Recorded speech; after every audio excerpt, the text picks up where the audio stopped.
Hello po sa inyong lahat. Today, i-share ko po sa inyo itong aking baked donut na walang masa. Ang gagamitin po natin pang topping ay Nutella chocolate glaze. At ito po yung ating fresh milk. Kailangan warm po ito. Iinitin nyo siya, yung maligamgam siya para mabuhay po yung yeast natin dyan. At ito po yung ating instant yeast ay 2 teaspoon at saka half lang po yan. At ito naman pong ating sugar ay 1/4 cup. And then, ihaluin lang po muna natin siya ng ganyan. At mag-add tayo ng vanilla extract. 1 teaspoon lang po para meron siyang flavor.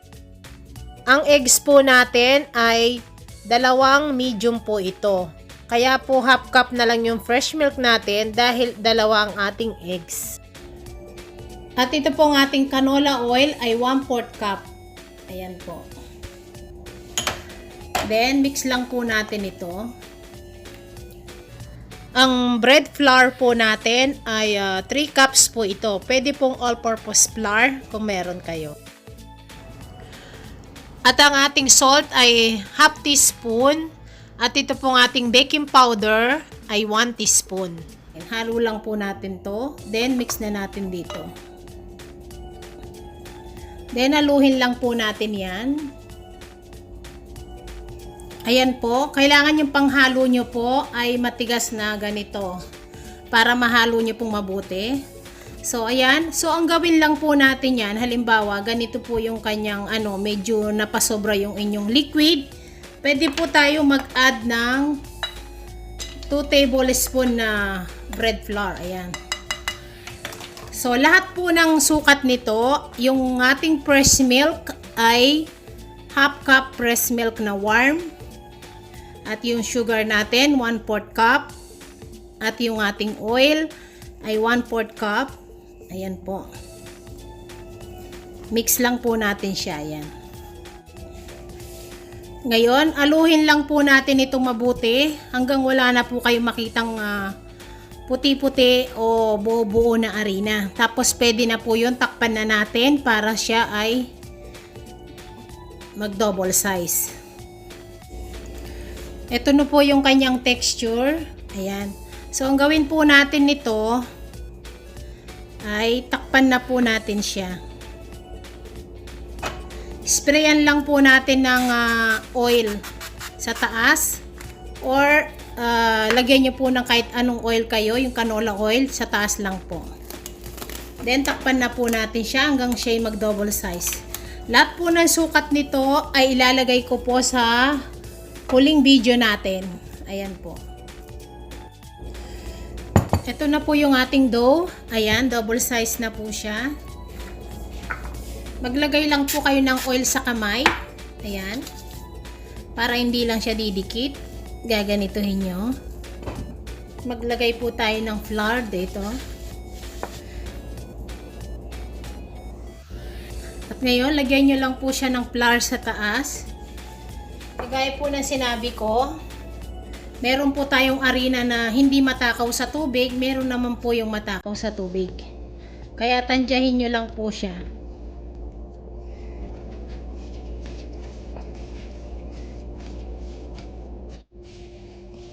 Ito na po siya. So, ang gawin po natin yan, magkakat lang tayo ng mga 60 grams. Kayo po kung ano yung gusto ninyo, laki nasa inyo. 60 grams lang po to. Ganituhin lang natin. Ayan. Iwain ko muna po sila lahat. Ayan na po sila. Maglagay lang po tayo ng oil sa kamay natin. Ito, ganituhin po natin. Ayan. Tupi-tupi natin siyang ganito. Ayan, ganito lang po. Tapos po natin ganito, bilugin lang po natin siya ng ganyan sa kamay nyo para tayong gumagawa ng pandesal. Ayan po. So, tapusin ko lang lahat. Ganito. Dinagyan ko sila ng parchment paper. So, palasahin muna po natin ito. Pagkatapos, dun po natin sila bubutasin. Pakikita ko po sa inyo. Ayan na po. Takpan muna po natin hanggang sila ay mag-double size. Ayan. Ito yung Nutella glaze natin. 2 tablespoon honey at 2 tablespoon na heavy cream. Pwedeng substitute na fresh milk. Ayan. At ang ating Nutella ay 1 cup po. Kung halimbawa man po na dry ang mixture nyo, pwede kayong mag-add pa ng 1 tablespoon fresh milk para hindi po siya dry. At ngayon, at ang ating 1/4 cup melted butter o room temperature, pwede po siya. At then, mix lang po natin siya ng mabuti hanggang mag-smooth. Kung sakaling dry po ang mixture natin, pwede po nyong i-microwave kahit 1 minute lang para po siya kumintab na ganyan at maging pino siya. Ayan po ang texture. At ang ating sugar glaze ay 1 cup na powdered sugar. Ayan po. At ang ating melted butter ay 2 tablespoon. At 4 tablespoon na heavy cream. Pwede pong fresh milk. And then, haluin nyo lang po ng mabuti. Gumamit kayo ng wire wicks. O kaya ganyan po. Basta mahalong mabuti. Yan po ang kanyang texture. Ito na po yung ating mga donuts. Ayan. Ang gawin lang po natin dito ay napakadali lang. Bubutasin lang po natin yan sa gitna. Kailangan po meron kayong ganito. Kung ano po yung pambutas na gusto ninyo. Ayan. Ganyan ninyo lang siya sa arena, then itusok nyo po siya dito. Ayan, sa gitna lang po kailangan.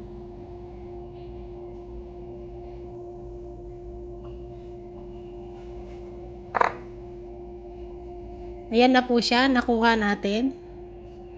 Ito na po yung donut. Close up po natin. Ito, napakadali lang po itong gawin. Ayan siya. Hindi na kayo gagamit ng rolling pin. Ikot nyo lang siya doon. Ayan.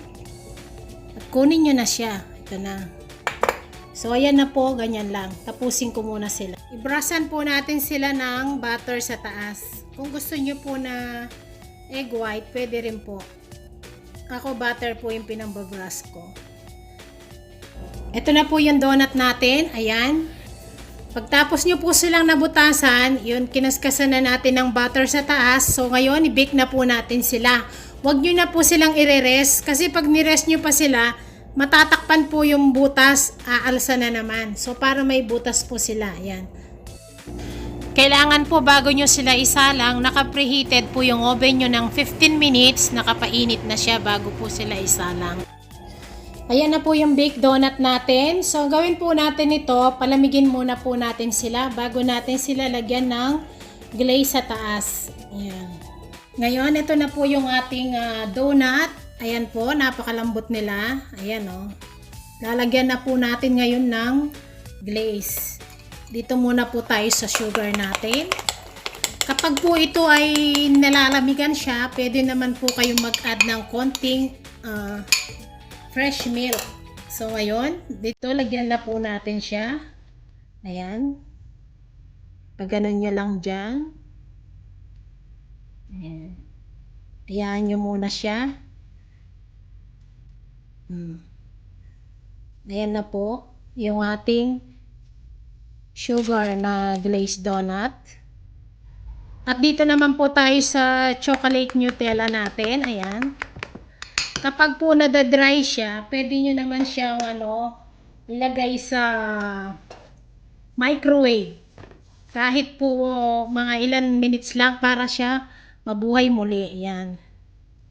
Ganyan lang po natin yung donut natin. At patutuyo-tuyuin lang natin siya. Meron na tayong homemade no-knead donut. Ayan po. Ayan. Lagay lang natin dyan. Ayan po. Ayan na po yung donuts natin. So, lagyan lang natin ng ganito. Yung pandekorasyon na chocolate. Kung gusto ninyong mas lalo pa silang magandang tignan. Ayan. Ibudbud nyo lang po dito. At yung mga puti, pwede natin lagyan yan. Ayan. Kung ano po yung gusto nyong ilagay na topping. Marami pong ginagawa na ngayon na donut. Na iba-iba yung flavor. Kung ano-ano. Ayan na po. Tapos na yung ating Noni donut. So, tikman po natin siya. Hawakan ko na para pakita ko po sa inyo. Ayan. Ayan po. Kagatin natin. Ayan po, ang sarap. At dito naman tayo sa isa. Yung chocolate natin. Ayan po, ang lambot nila. Ayan po, ang lambot. Paghawak ko pa lang. Ayan. Tikman din po natin. Ayan po, lambot. Hawakan ko na para makita nyo. Napaka-fluffy and soft. Salamat po. Maraming salamat po sa inyong lahat at sa inyong panonood. Sana nagustuhan nyo po yung mga luto natin. Please like and share and subscribe po tayo dito sa channel natin. At mag-ingat po kayo. God bless us all.